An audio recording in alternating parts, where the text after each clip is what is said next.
Hi, this is May. And I'm Joy. Welcome to the QWERTY Writing Life podcast, where we have candid chats about our creative lives. May and I are friends, writers, and creatives who want to share our endeavors out loud. On this podcast, we're here to encourage each other, and you too, and share tools we've discovered or made up. So you can follow your passions with a little support. So grab your tea or your coffee, and let's get started.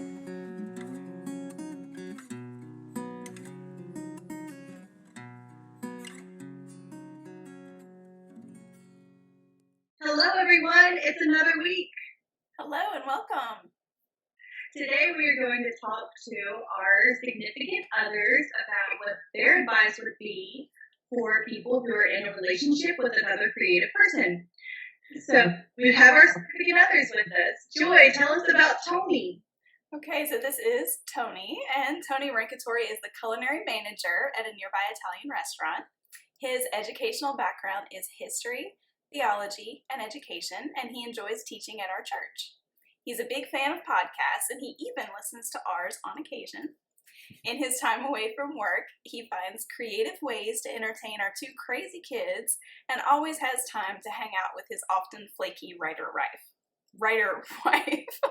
That's good. That was good.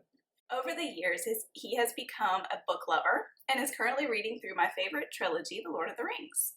Welcome, Tony. We're so happy to have you here with us today. Thank you. I'm glad to be here. Even though my name is Brent, and he's hanging out with us too, and he is the co-owner and manager of Blue Dolphin Pools Service. We also have two children together. He went to William Carey University, which is where we met. He got a bachelor's degree in history and also a master's degree in history.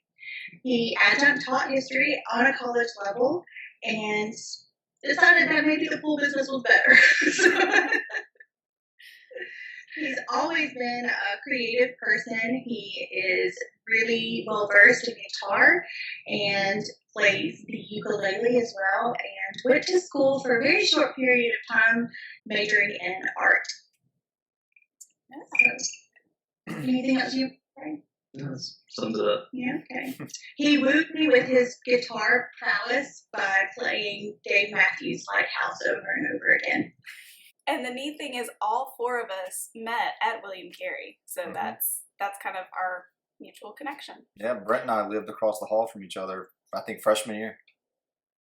Only for either one of you. Yeah. So what we thought would be interesting and why we even came up with this topic is because Joy and Tony and Brent and I actually will be celebrating wedding anniversaries in the very near future. So Brent and I will be married 15 years on July the 30th. And we will be 14 years on July 1st. Mm-hmm. We thought it was kind of timely to start talking about how to be in a relationship with a creative. Because we're not easy people. I don't know if they knew what they got into whenever they married us, or if it was all a surprise. We will find that out soon. Tony, tell us a story about your wife and you that epitomizes her personality and or your relationship. Okay. You are way too gleeful about this. Just wait, your turn's coming. Well, yeah, the one that immediately came to mind when I got the questions was actually a real quick story from maybe a month ago, maybe a little more.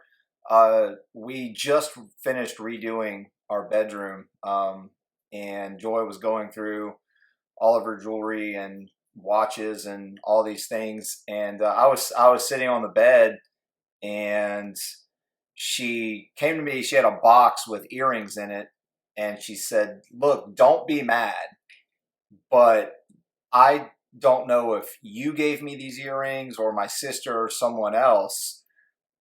And I looked at her and I looked at the earrings and I said, "Well, don't be mad, but I have no idea if I gave you those earrings. I don't recall ever seeing them before." And we just kind of left it at that. So I think that kind of summarizes Joy and I's relationship. It's never been one where we've been, I guess, overly, ooey gooey, I guess. So that kind of sums it up, where we were both happy with that answer and moved on. So I guess that's the best I have for kind of summarizing our relationship with a story. What you got? The one that I thought of, I have a ton where our relationship gets weird sometimes, and a lot of times it's us sabotaging each other despite the fact that we have the best intentions.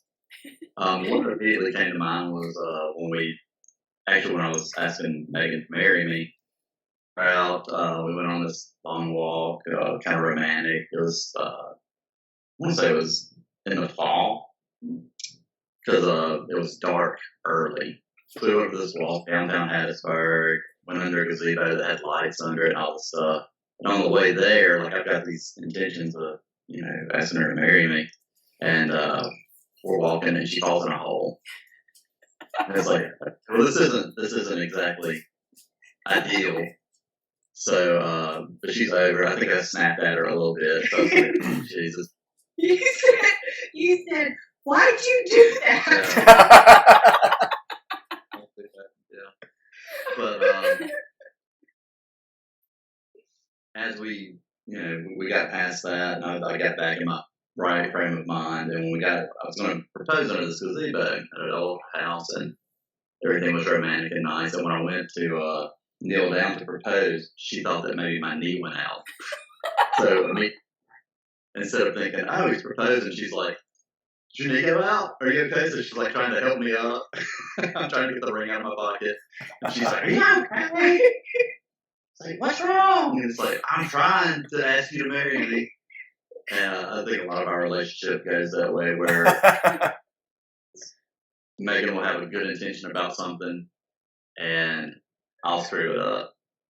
She'll have a good intention about something, and I'll screw it up.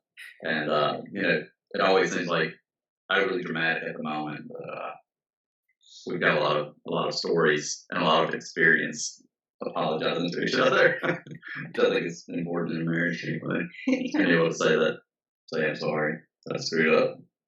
I am so glad you said that story, because I agree with you.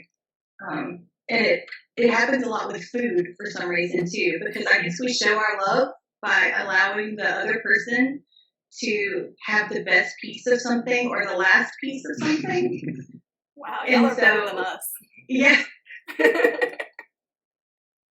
So generally it ends up being a conversation that turns into an argument about, no, you have this. This is for you. I saved it for you. No, you can have it. I don't have that argument. We're just like, I'm not even sorry. Yeah, sorry. I'm not sorry. I ate it all.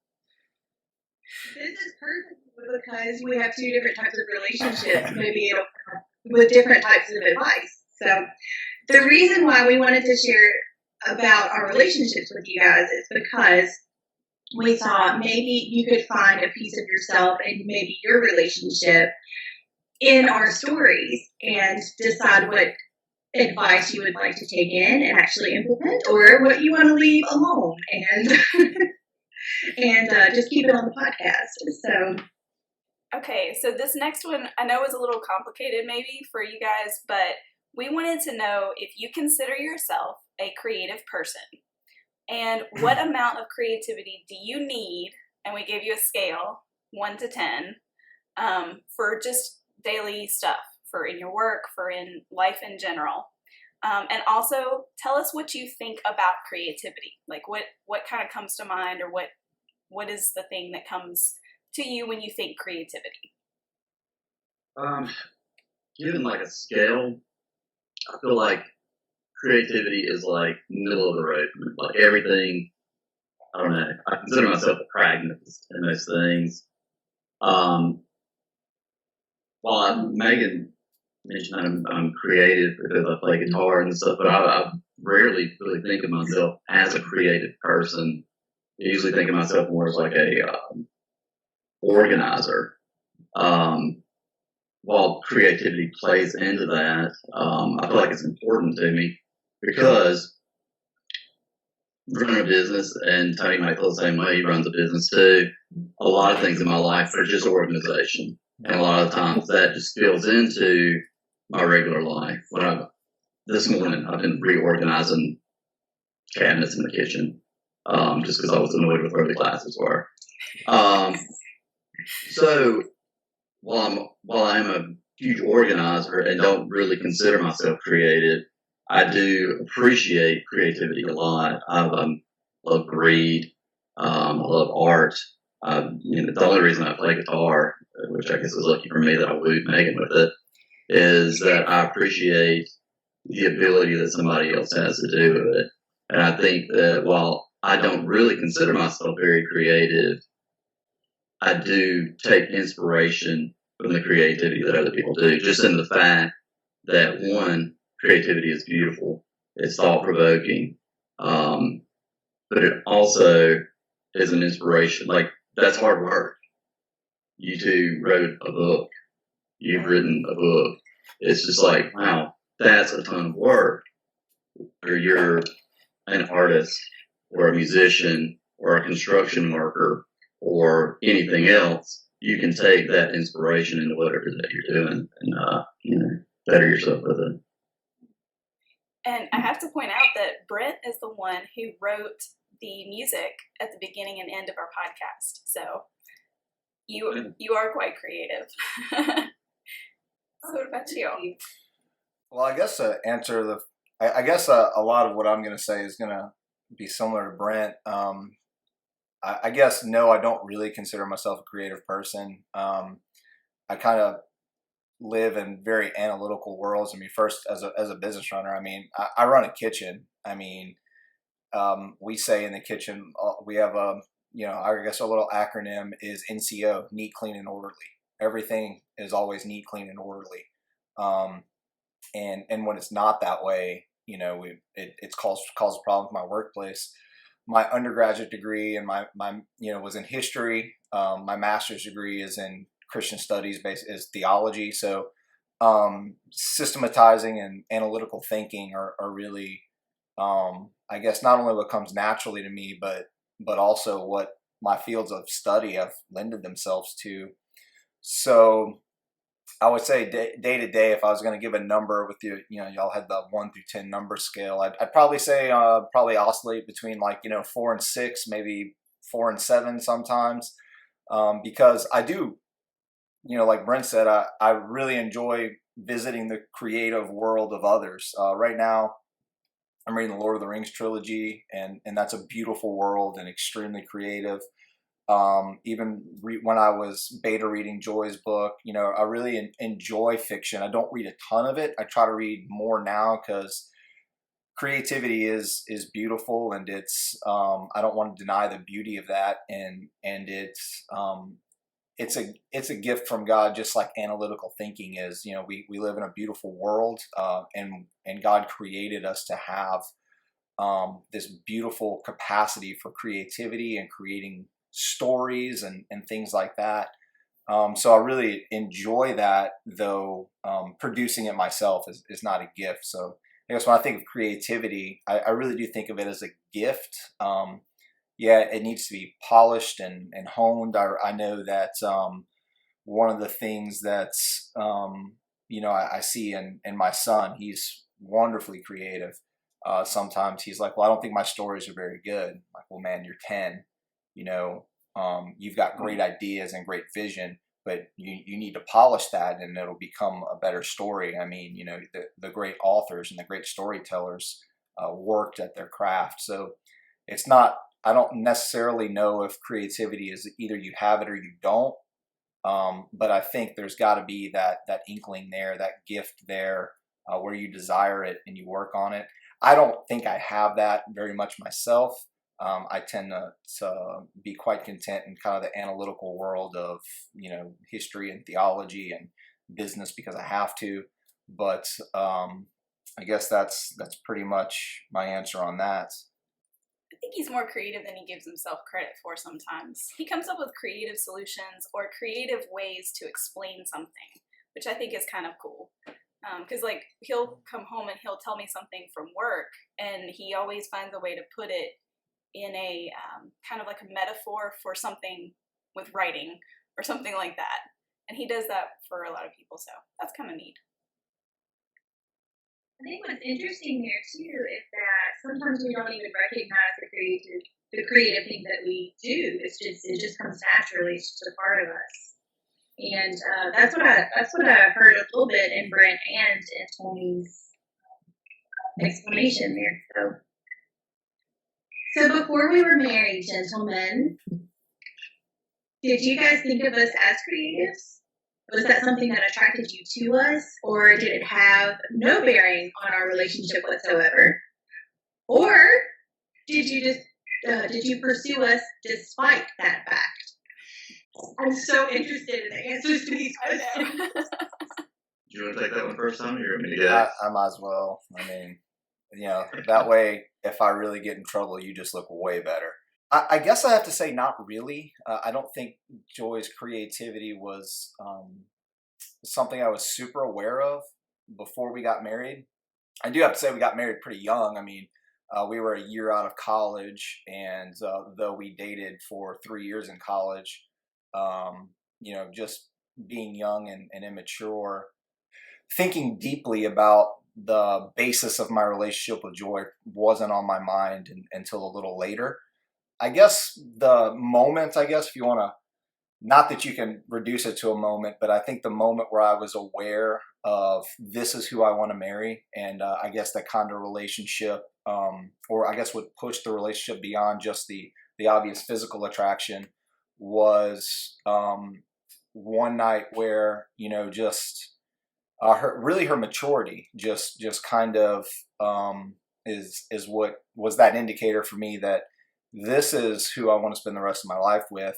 Maturity in the sense of, look, when you're, in college, you fight and, break up over stupid things. And we had one of those situations where she just was, look, you're being immature and stupid on this. Those were not her words, but that was pretty much the gist of it. And I reflected on that for some time. And I think that was a kind of a linchpin moment in our dating relationship. So I don't think it really had much to do with her creativity. I don't think I was aware at how creative she was, really probably until a couple of years into our marriage. I mean, I tell people all the time, we could write the book on, how to ruin your marriage in the first 5 years, because I think we ran that playbook because we did everything wrong. She worked during the day, I worked at night. We were both in graduate school. We spent very little time together, like quality time together. It was almost like ships passing in the night.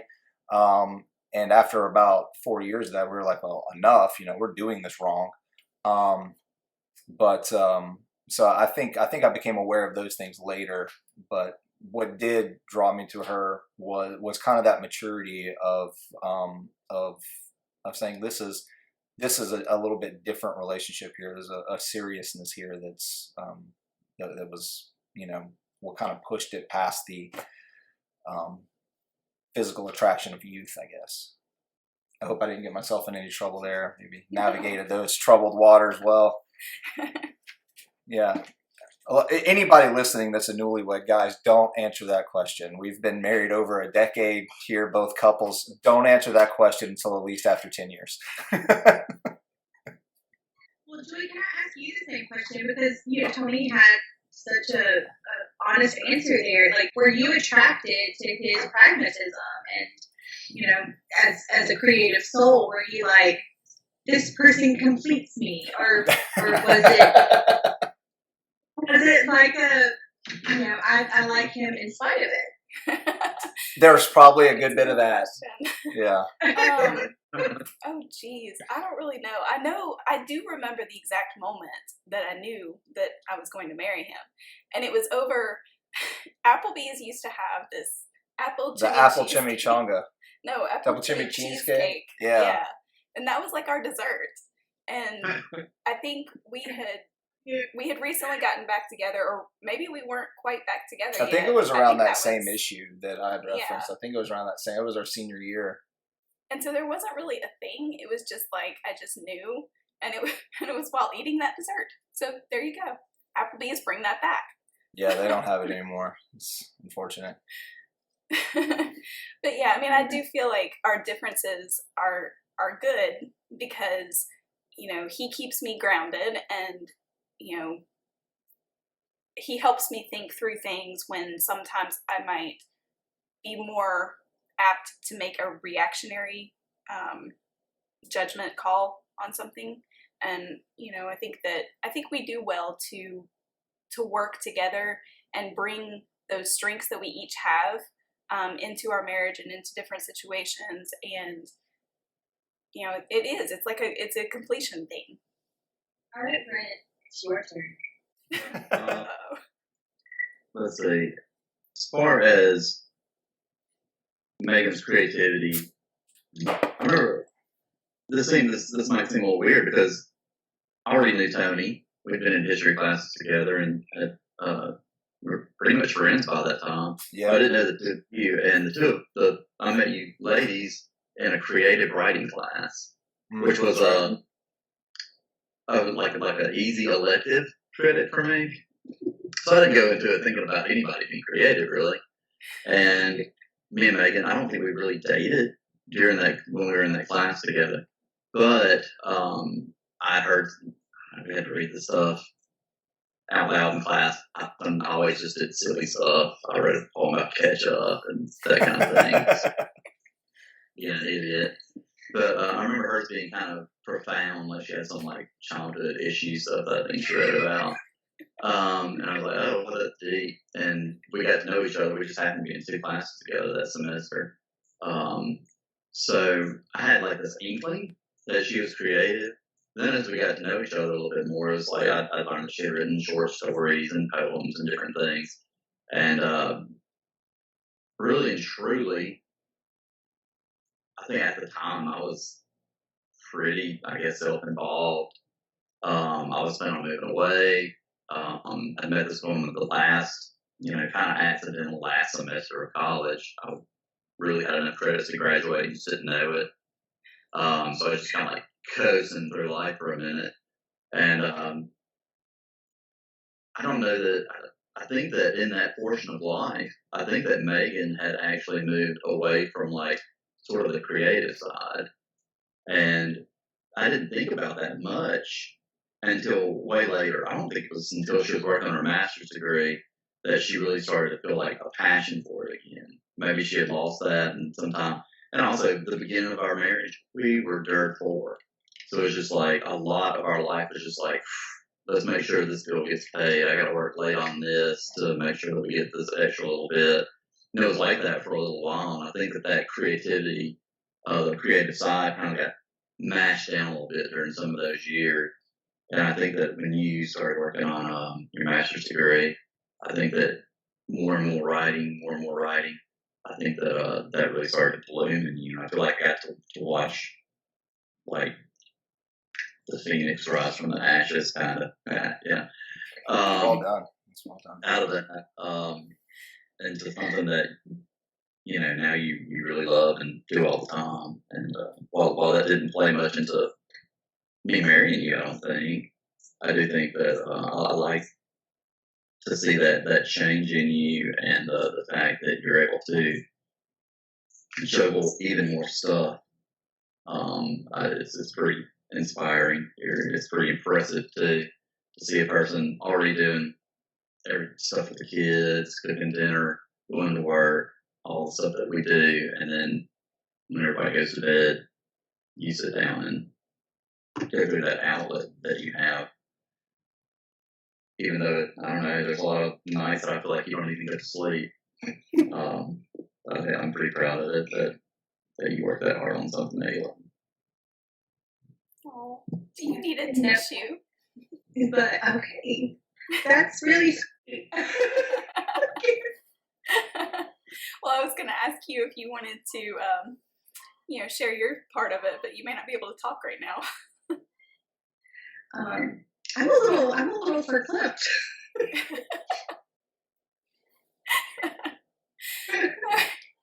Well, I'll rescue you and ask the next question. How's that sound? All right. So what has been the most surprising thing about being married to creative wives? And this could be good or it could be bad, or maybe it could be one of each. the most surprising things. One is I didn't know that Megan had the ability to just defy the need for rest. I don't know, it always amazes me. I wake up usually at 5:30, and by the time the kids go to bed, I'm ready to go to bed. 9 o'clock, I'm usually out. Sometimes I roll over in bed and look at the clock, and it's 2:30 a.m. And it's like, well, I guess she's going to sleep on the couch if she finishes what she's working on tonight. So that's one of the surprising things is just the work ethic that not that I didn't know that she had good work ethic. I just didn't know that it was that serious. Because she does self-deprive a lot just so that she can do the work that she does. With that, while I do respect that and I like that, that also is sometimes kind of a pain. Just because, I don't know, I kind of like being next to her at night. Also, there's stuff that's like, I want to do something, but sometimes I feel like she's in the groove. She probably doesn't want to, watch a violent movie with me or something like that late at night. But, it's good. Also, I don't know. I guess one of the bad portions of it is that you do sleep super late, but that's nothing new. She's always slept kind of late, and until we had kids, I valued that a long time sometimes, but now that we have them, there's a lot of, Dad, I need this, Dad, I need that. And it's like, man, why don't you just go wake Mom up? And late is relative now. Like, yeah, it is relative. Late is like 7 or 8 o'clock in the morning now, whereas it used to mean a whole nother thing. So. Well, let's wake up for brunch. Let's wake up for breakfast. I don't know. I guess surprising. Again, I think I'm kind of surprised at how similar some of my answers, because I wrote them out a little earlier just because I knew that I knew that I didn't want to spitball, because that's how I say things that Megan will have to edit off of the podcast. So I'm surprised at how similar some of Brent and I's answers are, which shouldn't be surprising because I know, Joy and Megan are in this together for one of the reasons is they're similar in a lot of aspects, but I don't think there's anything that surprised me about Joy's ability. I mean, I knew going into this that she was a writer. I mean, she was a journalist before we got married. She worked for the Mississippi Press for a year. We were a little more delayed, I guess, in our marriage because we did have a year between college and getting married, where I moved and started seminary, and she moved to the Gulf Coast and was working for the Mississippi Press. So I think I knew that she was a very talented writer. I had read a lot of the articles that she had written revolving around events during Hurricane Katrina. So I was aware of that talent. I wasn't so aware about the creative aspect of writing a novel. But I knew that she was able to do that. I think for me, staying on task with the question here, I think for me the most surprising thing really has been just how many things have spun off of her writing. Like when we first had this, where she kind of had that reawakening, if you will, of, okay, this is something I've always wanted to do. We were in seminary when we first got married and had no money and 2 children. And I was working construction and working at a restaurant at night and going to class during the day. And there was no time for that. So I think when she started this writing thing, I was like, okay, yeah, she's going to start writing. She has time for that. She's going to write a book. I know that there's going to be some work involved, that you don't just sit down and write a book and it happens a week later. But how it's grown has been surprising. The podcast, the speaking y'all have been able to do. But all that comes with a time commitment. And yeah, I'm similar to Brent. Look, I have both the kind of the blessing and the curse, where I work outside of the house in a very time demanding field. I work long hours, and when I come home, generally I'm tired, and often, I'm kind of looking to relax. And sometimes when I come home, it feels like it's handoff time. You take care of the kids, because I've been homeschooling all day and doing this, and the other thing, and now I have to work. I think at first I was like, well, I'm not really sure I signed up for this. I'm not really sure that I was prepared to handle that. And so yeah, we had to have some communication and discussions on what her needs and expectations were, and there was some compromise on both ends because we had to have that conversation. But I think the biggest thing I've been surprised at is how multifaceted this has become, and how many, I guess, touch points the writing has with just other parts of the creative world, podcasting and writing and speaking, and then just how big that community is. I mean, there's a lot of, I know you guys both basically oscillate in kind of the world of moms that write, but just that community in and of itself was very surprising to me how large it is. So I think that's been the surprising thing, just the magnitude of it, and how much time and energy it consumes, which has been both impressive because Joy doesn't sleep much either, and then it's also had its frustrations. So. Can I add it? Sure. Yeah, I think that Tony might also feel the same way. Well, it does seem, I don't want to seem complaining about like hanging out with my kids thing so much, but I do think I look back on like my childhood and the time that I got to spend with my dad was mostly like work stuff. Mm-hmm. Cool. I feel like we garnered more of a relationship as a kid at work or as dad than we did as a dad that was just dad. I do feel like the extra time that I feel like, I don't know, and sometimes I do feel like, oh, I have to hang out with these kids. But at the same time, I don't think that my dad and I knew each other nearly as well as my kids and I know each other now. And that's really kind of a blessing because they're actually pretty cool and I like hanging out with them. Yeah, I would agree with that because on my off days, I generally take the kids out of here and we're gone for the whole day, just hanging out together. I mean, now sometimes it's nothing more than going to my parents' house and swimming, but yeah, I would agree with that because usually one of my off days, at least, I just try to get them out of here for like 8 hours so she can work. So yeah, I agree with that. But yeah, there's some days where I'm like, I'd much rather go fishing, but you just gotta do it. I know I appreciate the time that you spend with your kids and the relationship that you guys have with them. I can see their futures being better because of it. And that's why, right? When we have kids, we just want them to have better lives than we have. And I think these little things that we do that we change and tweak from how we were raised, not that we were raised poorly, but we tweak these things that we've experienced for them to have a better experience. And I know that Clay and Cole are going to be better people because of the time that you're spending with them right now. We hope. Get back with us in, a decade or two. But that kind of leads really well into the next question. It does. And the next question is, how has our creativity affected our families? Is it boring, Brent? Your creativity? Is it boring? Oh, our family. No, our family is not. I don't know. If you look at other families, you might think our family is boring.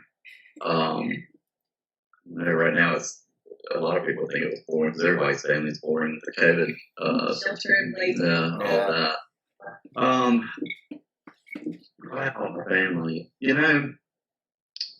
Thinking about this, earlier today I was going over these, and I was like, I don't know that our family has ever existed without this, because by the time Clay was born, we had children so late that by the time our kids were born, this was just part of life now. And I don't think that's for better or worse, or this is instead of affecting anything, it's just how we are. Which is nice because we've not had to like figure out some new routine because of Megan being gone to a seminar or some new routine because Megan is staying up till 3:30 in the morning writing or anything like that. That's been part of our life. That's part of the flux of what we've done from the get go, pretty much. So I don't. The impact on our families, as far as like a real physical impact, is very small. But I do see in our family, our kids, both of us, I both can of vouch them. for that. Yeah, we did. She did more than half. Um, they are much more creative than a lot of the boys their age. Sometimes it's hard to like pull out of Clay just because he's at the age where it's hard to pull anything out of him. There's a lot of things that are just lazy. But you see a lot of the influence that she has on their create. They write stories and make up stuff, and they are in there right now doing Legos right now so that they can make a new Star Wars, not a trilogy or something in there. So I see that impact. I like that impact she has on their lives because I certainly don't have that. If they followed me and everything, they just get up in the morning, work out, and work, which is good. We didn't have much of a creative outlet when we were kids.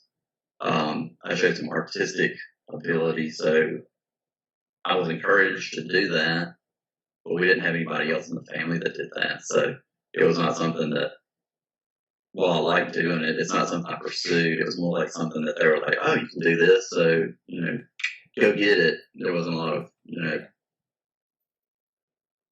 leading in the guidance in that direction. Um, but I like that, the three of them can talk about it. I can chime in every once in a while. But the three of them can sit down and just talk and end up making a story, end up making something silly, something fun. And I think that's pretty cool. Yeah. And I love the way that the kids are soaking in different parts of Brent and me too. Like I agree with them. I think that the creativity part is definitely showing through who they are, and it's affecting what they like and what they're trying. They're trying new things. They're not afraid to try new things. But also they have a routine. They have a checklist on the refrigerator that they do every day. They have Brent's pragmatism in a lot of ways too. I think that, and those are things that I lack. I lack that organizational skills and developing a routine and keeping a routine and all of that stuff. So I see them grabbing on to both of those things. And I think that they're really going to be cool adults one day. Yeah, I mean, I think I can't think of any moment where like we all sat down and we said, okay, we're going to be creative as a family. I mean, that just didn't happen. Like our kids are kind of just coming into their own as Joy has done this. So I think there's just a lot of natural ebb and flow where they're just kind of allowed to show their personalities. As far as myself, I really don't think, and I'm sure that Joy's creativity has probably affected me more than I think it has or realized, just because we're married and we spend a lot of time with each other. But I don't know that it's really affected me that much. I mean, I still operate mostly in the spheres of nonfiction, and I read most of my reading is theology or history or something like that, and I'm spend a lot of time in the business world. So I don't know how much has affected me, but it definitely I see it in our family and in our kids. I mean, there is a great love for stories in our house. So I mean, one of the things we try to do, not only with the kids, but for us as well, if we're going to maybe watch a series or a movie, you got to read the book first or something like that. So there's a love for stories. And that certainly, I love stories, but that the kind of the driving force behind that is certainly Joy. I see it mostly in Thad. He writes stories. makes movies on his tablet. He's got this whole universe that exists in his room revolving around Legos, where he has Legoland, and the president of it, Legoland, used to be Anakin, and now I think it's Batman. And it's just, he's just got a massive amount of stories in his head. And Allie does as well, though she tends to keep things a little more close to the vest. So it's kind of, she's not always forthcoming, but she's a 12-year-old girl, so how much is she going to tell us anyway? So I guess that's how creativity has affected our family, really, and just for us, the normalcy of it. It just kind of is our daily existence. So I don't know that if you ask my kids, are you a creative family? I'm not sure they would know what you're talking about. They'd be like, well, I mean, we read books and, talk about goofy things sometimes, but I don't know that they would draw a distinction, which I think is a good thing. I mean, because we don't want to push them and say you have to be creative. I just thought of this, just like on my personal side of it. I find myself, I think that Megan influences this, and certainly the kids, that I too have more of a bent toward reading nonfiction. I'm big on autobiographies, right. The big happenings of the world. We, of course, came up in history classes together. Yeah. I think a lot of that interest, sometimes in history, besides just understanding how the world has worked in the past, there are some pretty crazy stories in history. Oh, absolutely. And I wonder I feel like for me, since I've hung out with Megan and I've read some of the same stuff that she's read because she thought it was interesting, that has pushed me to read a little bit more, really more audiobooks. I would probably ever actually read a fiction book, but I delve into a lot more fiction now than I ever did before, just because, I don't know, I think she's just influenced me in that way. I never really thought about that. I never really enjoyed it that much, except for just some classics and stuff. But now I'm far more, likely to read science fiction and stuff like that. Just a little bit. I don't know. Sometimes she tells me a story and I'm like, oh, that sounds kind of cool.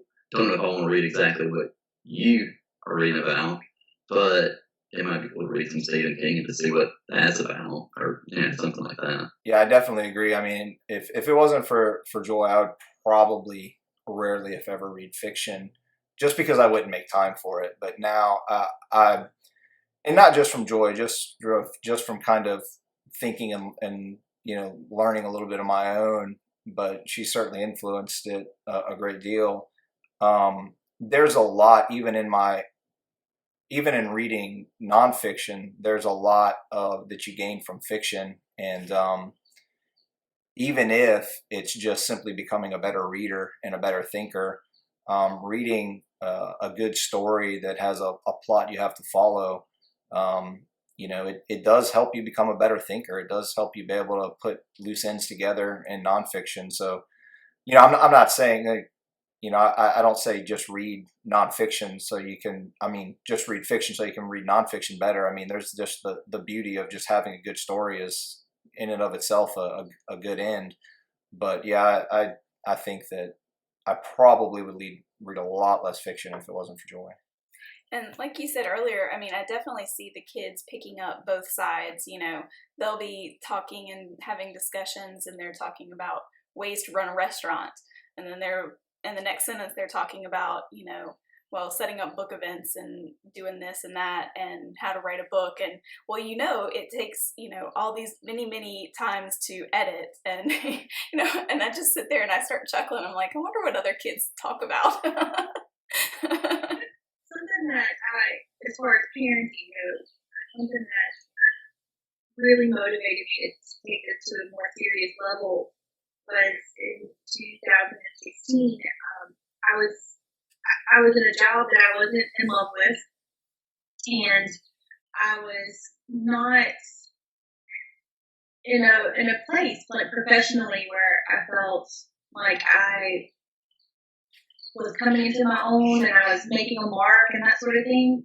And looking back, I saw a lot of decisions professionally where I had settled. And at that point in time in 2016, I had both of the kids were born. So I had a 2-year-old and a 5-year-old then. And I just looked at them and looked at what I wanted for them, and it was not what I was doing. Like I wasn't happy, but I thought that was okay. But then because it's just me, it's just affecting me. And then when I saw it affecting potentially their future, because who's going to show them how to be an adult if it's not us, you know? So it was really important for me at that point to begin making steps to pursue something that I loved, because I wanted to be a representation of what I wanted for them later on in their lives. And so that was really important for me, as far as, you know, we think about these things and we're creative and we do it naturally and all of these things just happen, but that was actually an intentional thought that I had whenever I was deciding what I wanted to do with the writing. And a lot of it was to just be an example of how to reach for something that you want to my boys. Well, that was the next question. How was our creativity affecting your creativity? So y'all already covered that. You're welcome. That's efficiency. The next one, and this is where it could get a little, you know, everybody's starting to sweat over here. What is the most challenging part of being married to a creative? I don't think I see a specific challenge to it. Everything in life has got some amount of challenge to it. If I wasn't married to a creative person, I might be married to a workaholic or something like that. And you know, is one worse than the other? Probably not. Is one better than the other? Probably not. The way I've always seen it is you know, this is the life we built together. Her being creative doesn't have a bearing on my feelings for her so much as just, you know, the cut of her jib. Is that something a term that anybody still uses? I use it all the time. It may just be us, but and that's who she is, and that's what I fell in love with. So I don't find any particular challenges with it or anything like that. It's just life, and it's a good life. yeah, I mean, I think my thoughts are similar. I don't know if there's a challenge, at least one that I see, though. I mean, you know, this is my context. I mean, you know, Joy's always been creative, so I don't have anything to compare to. But just from what I know of marriage and living in community with other people, the challenges are the same, whether Joy's creative or not. We're people with faults. We're fallen, sinful people, and we have fallen, sinful problems and fallen, sinful conflicts. And I think that they're the same whether, you know, your spouse is creative or not.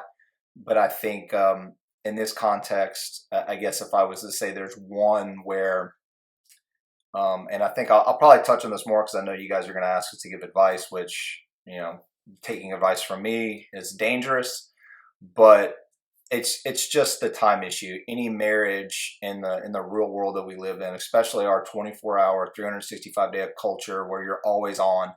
And I know for Brent as a business owner, and I manage a business, I feel like I'm always on call sometimes if there's a problem. Very often I'm the guy that has to deal with it, whether I'm on vacation or not. Even if it's just 20 minutes, it could be frustrating and almost ruin your day. And then for her, all the many, many things she's doing, there's that time aspect of when are you going to spend time together. I know her and I have made this commitment that we don't want the kids to get out of the house in 8 to 10 years and then look at each other and be like, I don't even know if we really like each other or really know each other, because all we did was oscillate around the kids and work and things like that. So we try to be very intentional on the fact that I just enjoy spending time with my wife, and I hope she enjoys spending time with me. And when do we do that? And where it's not frustrating. And I'm going to have to realize there's sometimes I'm going to come home from work and I'm going to be tired and I just want to turn on Netflix and watch Netflix with her, but she's working. And I just have to say, okay, maybe there's an opportunity for me to hit the sack early or read or do something, you know, and have some downtime to myself. And then she's going to have to realize that at some point she has to stop typing and we need to spend some time together. And we just need to communicate that. Or really what you end up doing is getting bitter and feeling selfish. So you're bitter and guilty all at the same time. Like, I'm mad that I can't spend time with her, and I feel guilty that I'm mad that I can't spend time with her because she's doing something important, or vice versa. So I think that's probably the biggest challenge. I don't know if that's specific to, being married to someone that's creative, but it's probably the biggest challenge I think we deal with, just because time is a finite resource, and we just don't ever seem to have enough of it. That communication that you were talking about is so very important whenever you're trying to be in a relationship with anyone, whether you're friends or partner or children or family. Just communication is a big deal. We could probably stand to do a little bit more of it, but I also feel like maybe we've lasted 15 years because we have had good communication skills. Right. So let's go move on to advice, gentlemen. So if there's a listener here who is either thinking about getting into a relationship with a creative person, or is in a relationship with a creative person and did not know what they were getting into, how could you guys help them? Well, I think that, I don't know, Megan, you and Tony both have said a bit of really good things about marriage over the last couple of minutes. But I think that, one, I'm definitely not a person to take advice about anything, much less marriage. But I do feel like there are two things I kind of decided were important as far as being in a relationship with a creative person. One is just regular good advice for any marriage, any relationship. If you don't say anything about a problem, then odds are your spouse, your girlfriend, whoever you're in a relationship with, is not going to know it. They're not mind readers. If you don't have that communication, if you can't go through life saying, "Oh, I sure do wish that they would pick up on my subtle hints that I'm not happy with this," until it turns into bitterness, and then you just destroy your own relationship because you can't stand to bring up your problems. The second thing is being a creative person takes up time. If you got a problem with that, you shouldn't be in a relationship with them. If you can't get a hobby, if you're not a guy that goes out fishing or deer hunting, or likes to go out and, I don't know, throw the baseball with your kids, or find your own thing to do, then it's not worth getting into. So find your own thing. You don't have to do every single thing in your life together. If your spouse or the person you're in a relationship is creative, give them that space that they need to create. While you're at it, do something to improve yourself. Don't be clingy. Yeah. When a person needs to have an outlet. I think that's just good relationship advice anyway. Like, be an individual while you're with the person that you're with. Well, I mean, I don't really have much to add to that. It was, but I will, because I guess I'm supposed to. But I mean, what I was going to say is very similar to Brent. I think the first one is just, understand what you're getting into with this person. Understand that this endeavor for them is going to take a lot of time and a lot of energy, and maybe some extra schooling. I don't know. It's just going to take time. It's going to take energy, and you need to not only be okay with that, but understand what it is, and that way you you learn about it. It's something that you guys can discuss and somewhat share together. So just understand the time it's going to take. People need to be open and honest about that. And then the second thing, and this hints on what Brent was saying, understand that it's for them, not you. So it's just, if you're the significant other, this is just not about you, and it doesn't exclude you, but it's not primarily about you. So I guess if I'm going to give you a pithy little thing you can take, maybe this will help someone. Be a cheerleader, not a coach. And it's really, that's I think some advice has been good for me. I'm a beta reader for Joy, but I don't read her books as someone that has expertise. I'm not an editor. I know probably far more about Greek and Hebrew grammar than I do English grammar, which is to say not much about any of them. So I don't line edit her books. I just read it as a reader because she asked me to. I don't try to coach her. I just try to be supportive and be honest. But just realize it's not for you, and that's a good thing. Not everything has to be this thing we do together that we both own together. Well, and I also feel like we need to point out that, yes, Joy and Tony's and Brent and my relationship works on opposites in a way, like we complete each other on different spectrums, but that doesn't mean that two creatives can't have a successful relationship as well. And their advice, I feel like, flows really well with that type of situation too.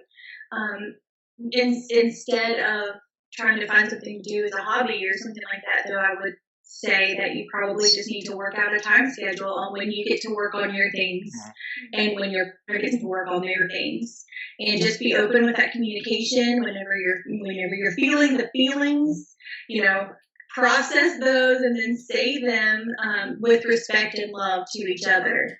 And I think that's a really good foundational thing too. Yeah, that's good advice. I'll just chime in one more thing and I'll let you finish up. Because though I don't write, I am tasked with teaching and preaching at my church.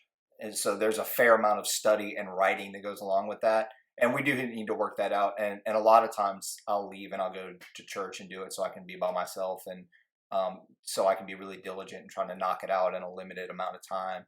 But no, that's great advice. If you're someone that's also maybe working from home or doing something creative, yeah, a schedule would be good.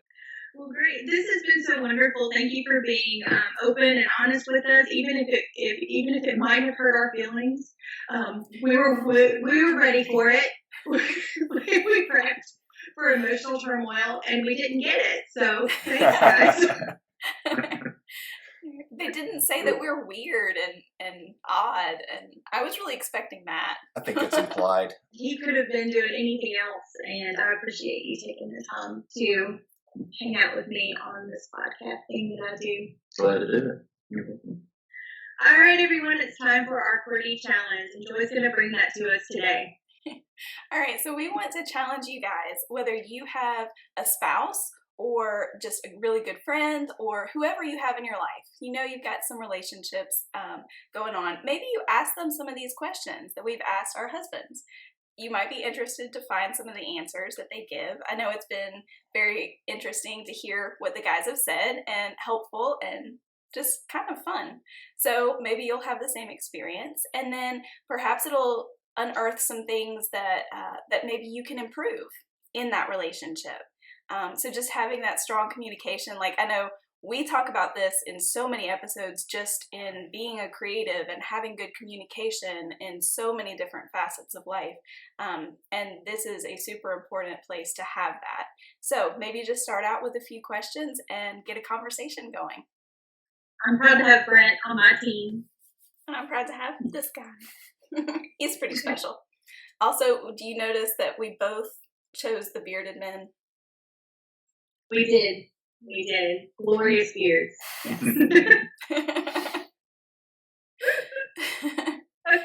And we'll often have a wonderful creative week.